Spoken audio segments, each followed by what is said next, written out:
Monsieur le ministre, Monseigneur l'archevêque, Monsieur le Président du Conseil national, Monsieur le Président du Conseil de la Couronne, Monsieur le Directeur des services judiciaires, Monsieur le Secrétaire d'État, Excellences, Monsieur le maire, Monsieur le Président du Tribunal suprême, Mesdames et Messieurs. 5 janvier 2011, je vous conviais ici pour commémorer le centenaire de la Constitution de 1911.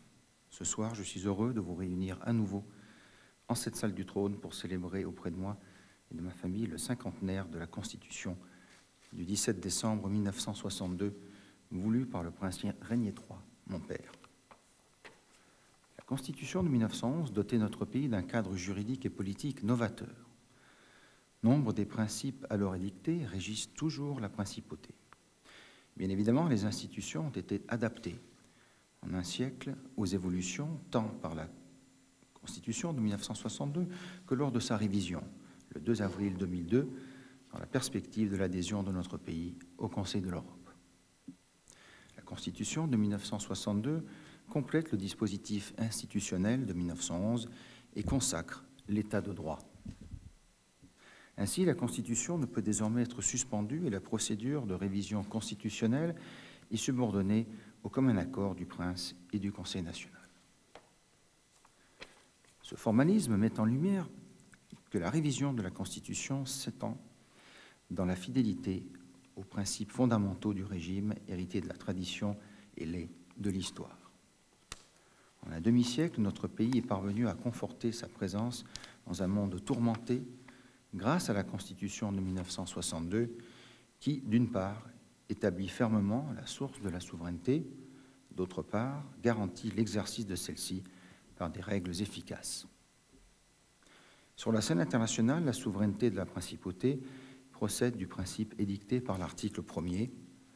La principauté de Monaco est un État souverain et indépendant dans le cadre des principes généraux du droit international et des conventions particulières avec la France.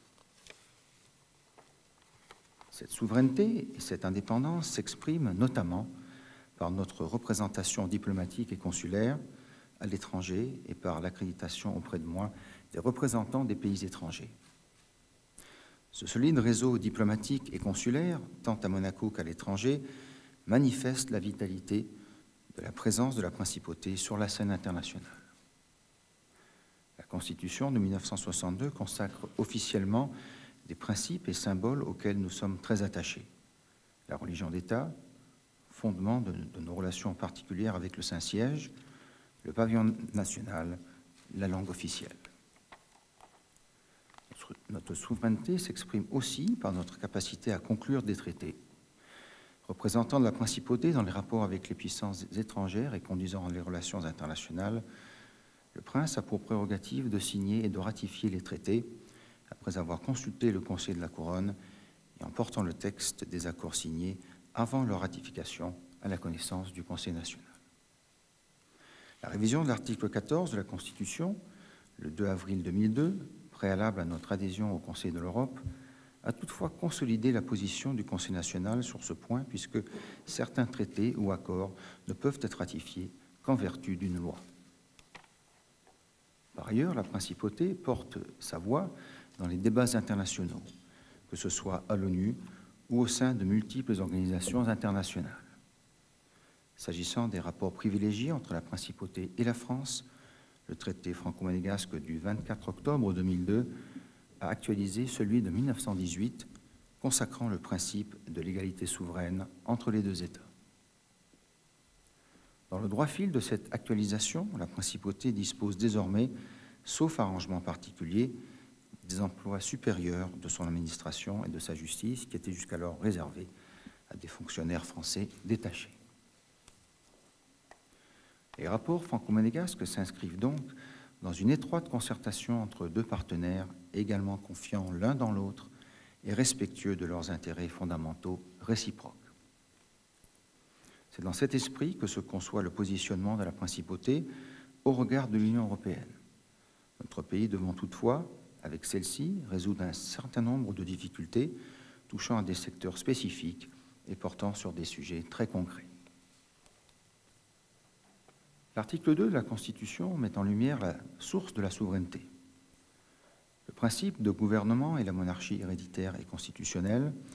La principauté est un état de droit attaché au respect des libertés et des droits fondamentaux. Il en résulte que le prince est le fondement constitutionnel unique des trois pouvoirs, exécutif, législatif et judiciaire, dont la Constitution a, au demeurant, garanti la séparation. Le prince dispose du droit exclusif de modifier à tout moment la composition du gouvernement, dont les membres sont individuellement responsables devant lui. Le prince conduit les affaires de l'État, donne une direction, fixe un cap, détermine et imprime une vision ainsi qu'un rythme. Le gouvernement a la responsabilité de mettre en œuvre les orientations ainsi définies. Posant les bases d'un authentique régime constitutionnel, la Constitution de 1911 avait instauré le Conseil national et partagé la fonction législative entre le souverain et une assemblée élue, dotée de prérogatives dans le domaine des finances publiques au travers de la loi du budget. L'examen préliminaire de celle-ci permet au Conseil national, au travers des réunions préparatoires, en séance privée, puis lors de séances publiques, de passer les politiques du gouvernement au crible de ses appréciations. Les débats entre mon gouvernement et l'Assemblée sont à cet égard des plus importants. La Constitution de 1962 a consacré le partage de la fonction législative entre le prince et le Conseil national. Sa révision de 2002 consolidant la position de l'Assemblée dans ce processus. En effet, sur les propositions de loi, le gouvernement doit une réponse au Conseil national dans un délai de 6 mois. Par ailleurs, le Conseil national dispose désormais d'un droit d'amendement, à condition que l'amendement ait un lien direct avec les autres dispositions du texte et n'affecte pas la loi de budget. Le gouvernement, de son côté, peut retirer le projet de loi avant le vote s'il estime ne pas être en mesure d'accepter les amendements proposés. L'œuvre législative est donc le fruit de la concertation permanente entre mon gouvernement et le Conseil national, concertation devant aboutir au consensus. Ces procédures, tout en nuances, assurent, nous le savons, la préservation des équilibres qui sont les garants de la pérennité de notre régime et par là même de la stabilité de notre pays. Par ailleurs, comment ne pas rappeler que l'autonomie de la commune, collectivité publique de type décentralisé, a été affirmée par la révision constitutionnelle de 2002 qui complète les ressources propres de la mairie par l'inscription au budget de l'État d'une dotation annuelle. Celle-ci permet à la commune de faire face à ses missions qui concernent essentiellement l'urbanisme et l'animation de la cité, ainsi que la qualité de vie de la population. La Constitution de 1962 fait en outre bénéficier d'une protection juridique particulière un corps de droits et libertés essentiels regroupés sous son titre 3 qui, par ailleurs, abolit la peine de mort. Ce titre enrichit les droits politiques et individuels déjà protégés par la Constitution de 1911, en les complétant de droits sociaux et économiques tels que la liberté du travail, l'aide aux plus faibles et démunis, l'instruction gratuite et obligatoire, l'action syndicale, le droit de grève, la liberté d'association.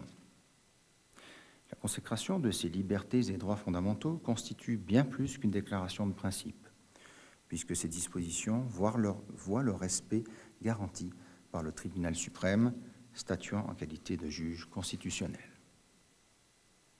En matière administrative, le tribunal suprême est juge des différends opposant l'État à ses administrés. Il remplit sa mission avec célérité et l'accroissement du nombre de recours atteste de sa reconnaissance par les justiciables.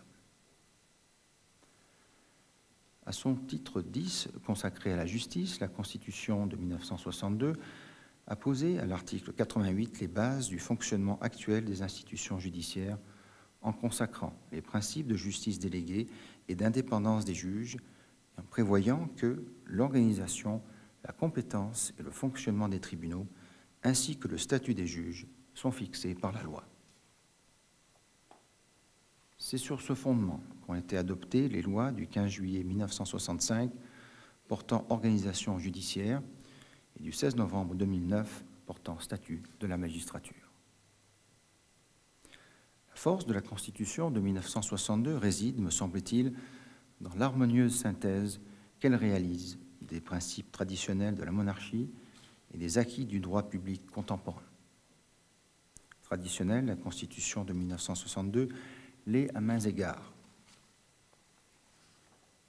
À l'égard du prince, qui statue souverainement dans le respect des règles constitutionnelles et après l'avis d'organes consultatifs tels que le Conseil de la Couronne et le Conseil d'État.